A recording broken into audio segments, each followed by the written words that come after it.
ఆరోగ్యంగా ఉంటారా? అంటే ఆ పత్రిక దిగజారిపోయింది కదా. అంటే జగన్ ఆశయం సక్సెస్ అయినట్టే కదా. నియంత్రణ, మద్యాన్ని నిషేధించలేం, నియంత్రించడం, అతను ఆ దిశగా అడుగులు వేసినట్టే కదా, అతను విజయవంతమైనట్టే కదా.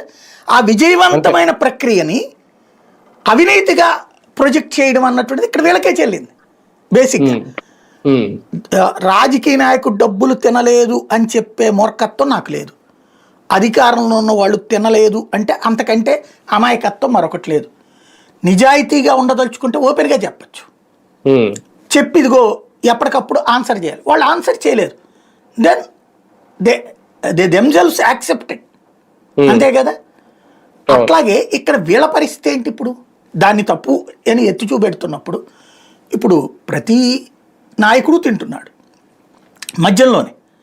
కింద స్థాయి కార్యకర్తలు బెల్ట్ షాపుల రూపంలో తింటున్నారు, అట్లాగే కొద్దిగా పై స్థాయి కార్యకర్తలు బార్లు వైన్ షాపుల రూపంలో తింటున్నారు.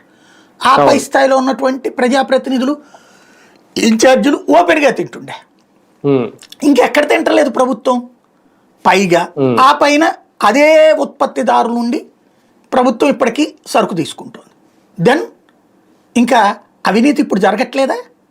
అప్పుడు 100 30 రూపాయలు జరుగుంటే ఇప్పుడు 70 రూపాయలు జరుగుతుంది. ఇంకా అక్కడ ఏ పాయింట్ మీదన ఎథిక్స్ ఉన్నాయి ఇక్కడ? అలాగైనా